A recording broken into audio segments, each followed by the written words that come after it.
ఐదేళ్లలో 50 లక్షల కోట్ల పెట్టుబడుల లక్ష్యంగా ప్రభుత్వ యంత్రాంగం పనిచేయాలని సీఎం చంద్రబాబు అధికారులకు దిశానిర్దేశం చేశారు. మంత్రులు అధికారుల టీం వర్క్తోనే సమ్మిట్ సూపర్ హిట్ అయిందని ప్రశంసించారు. భవిష్యత్తులో ఎదురయ్యే సవాళ్లను అవకాశాలుగా మలుచుకుంటూ పనిచేయాలని ప్రభుత్వ యంత్రాంగంలో స్ఫూర్తి నింపారు. విశాఖ సీఐఐ భాగస్వామ్య సదస్సు అనంతరం మంత్రులు అధికారులు ఉద్యోగుల్ని సీఎం చంద్రబాబు అభినందించారు. కేంద్ర రాష్ట్ర ప్రభుత్వాలు సీఐఐ సంయుక్తంగా నిర్వహించిన సదస్సును జయప్రదం చేసిన ప్రతి ఒక్కరిని మనస్ఫూర్తిగా అభినందించారు. 45 దేశాల్లో ఈ సమ్మిట్ చర్చనీయాంశమై విశాఖ పేరు మారుమోగుతోందంటే టీం వర్క్ తోనే ఇది సాధ్యమైందన్నారు. ఈ సదస్సులో అర్థవంతమైన విజ్ఞానవంతమైన చర్చలు జరిపామన్నారు. దావోస్లో ఎంఓయూలు బయట జరుగుతాయన్న సీఎం ప్రపంచం ఏ దిశగా ముందుకు వెడుతోంది, భవిష్యత్తు ఏ విధంగా ఉంటుంది, ఎదురయ్యే సవాళ్లు, అందివచ్చే అవకాశాలపై మెయిన్ వెన్యూలో చర్చిస్తారని వివరించారు. కానీ వినూత్న పద్ధతిలో విశాఖ సమ్మిట్ కు శ్రీకారం చుట్టామన్నారు. ఎవరికి ఏ సబ్జెక్టు పైన ఆసక్తి ఉంటే ఆ సెమినార్ కు వెళ్లే అవకాశం కల్పించామన్నారు. భాగస్వామ్య సదస్సుపై న్యూజిలాండ్ ట్రేడ్ మినిస్టర్ టాడ్ మెక్లే ప్రశంసించిన విధానాన్ని అందరికీ చదివి వినిపించారు. విదేశీ ప్రతినిధుల్ని ఎయిర్పోర్టులో రిసీవ్ చేసుకున్నప్పటి నుంచి సెండ్ ఆఫ్ ఇచ్చే వరకు ఎక్కడా ఇబ్బంది కలగకుండా అధికార యంత్రాంగం సమన్వయంతో వ్యవహరించిందని అభినందించారు. ఇకపైనా ఈ స్ఫూర్తిని కొనసాగించాలని పిలుపునిచ్చారు. ఒక ఈవెంట్ చేయాలనుకున్నాం, మీ అందరికి ఒక మెసేజ్ ఇచ్చాం. నేను ఓన్లీ గైడ్ లైన్స్ మాత్రం ఫిక్స్ చేశాం.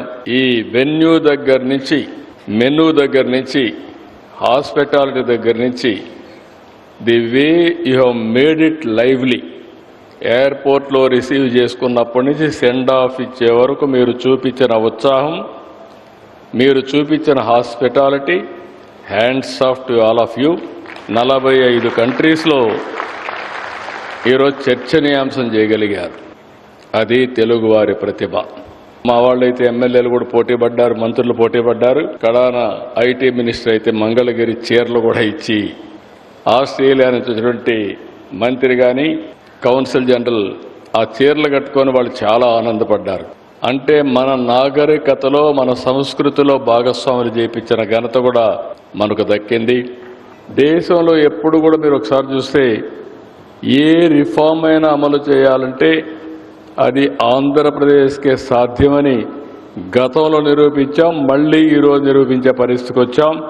ఈరోజు ఒక న్యూస్ చూస్తే ఒక సాటిస్ఫాక్షన్. ఈఓడిబి బిఆర్ఏపి దీంట్లో చూస్తే ఒక అవార్డు ఇచ్చారు. ఆ అవార్డులో కూడా 4 బిజినెస్ సెంట్రిక్ అవార్డ్స్ ఇస్తే Andhra Pradesh achieve the top achiever status ఇచ్చారు 2024లో లాస్ట్ ఇయర్ది. That is a wonderful experience. అందుకే మళ్ళీ చెప్తున్నా, wonderful work, extraordinary performance, congratulations to all of you. సమ్మిట్లో వెన్యూ మొదలుకొని మెనూ వరకు అంతా ప్లానింగ్ తోనే నిర్వహించామని సీఎం అన్నారు. ప్రధాని మోదీ సహకారంతో రాష్ట్రాన్ని అన్ని రంగాల్లో అభివృద్ది పథంలో ముందుకు తీసుకెడుతున్నామని వెల్లడించారు. మోదీ బలమైన నాయకుడు అనే భావన ప్రపంచమంతా ఉందన్న సీఎం దేశంలో సుస్థిర ప్రభుత్వం ఉన్నందున పెట్టుబడులు పెట్టొచ్చనే ధైర్యాన్ని పారిశ్రామికవేత్తల్లో కలిగించామని ధీమా వ్యక్తం చేశారు. రాష్ట్ర సమగ్రాభివృద్ది లక్ష్యంగా ముందుకెడుతూ ఎన్నికల్లో ఇచ్చిన హామీ మేరకు సూపర్ 6 ను సూపర్ హిట్ చేశామన్నారు. 5 ఏళ్లలో 50 లక్షల కోట్ల పెట్టుబడులే లక్ష్యంగా ప్రభుత్వ యంత్రాంగం పనిచేయాలని సీఎం చంద్రబాబు అధికారులకు దిశానిర్దేశం చేశారు. మొన్నటి వరకు 20 లక్షల పెట్టుబడులు అనుకున్నాం. ఇప్పుడు నేను ఇచ్చిన పాలసీలన్నీ చూసిన తర్వాత 5 ఏళ్లలో 50 లక్షల కోట్ల రూపాయలు పెట్టుబడులు అట్రాక్ట్ చేసే పరిస్థితి వస్తుంది. మన వాళ్ళు ఇప్పటికే నేను ఈ మాటనగా మళ్ళా టార్గెట్ పెంచేశారనుకుంటారు. కానీ ఎప్పుడు కూడా హై అంబిషన్ ఉండాలి. దానికి తగినట్టు మనం మెంటల్గా ప్రిపేర్ అయ్యి పనిచేస్తే అనుకున్నది సాధించే అవకాశాలు ఉంటాయి. చాలా చేయాల్సిన అవసరం ఉంది. నేను మళ్ళీ చెప్తున్నా మిమ్మల్ని అందరినీ, ఈ 3 రోజులు మీరు చూశారు, కష్టపడ్డారు, కానీ వండర్ఫుల్ వర్క్ చేశారు. హార్డ్ వర్క్ కంటే స్మార్ట్ వర్క్ ఎక్కువ చేశారు. దానికి ఉదాహరణ ఇటీవల జరిగిన 2 ఇన్సిడెంట్, సైక్లోన్, సిఐఐ పార్ట్నర్షిప్. ఈ 2 కూడా వండర్ఫుల్ ఈవెంట్స్. రాబోయే రోజుల్లో ఏ ఈవెంట్ వచ్చినా ఆ కండక్షన్లో మనం నెంబర్ 1గా ఉండాలి. ఉంటామనే నమ్మకం నాకుంది. నేను ఓవరాల్ లీడర్ని మాత్రం మీకంతా కూడా మంచి చేయడానికి ఫుల్ ఫ్రీడమ్ ఉంటుంది.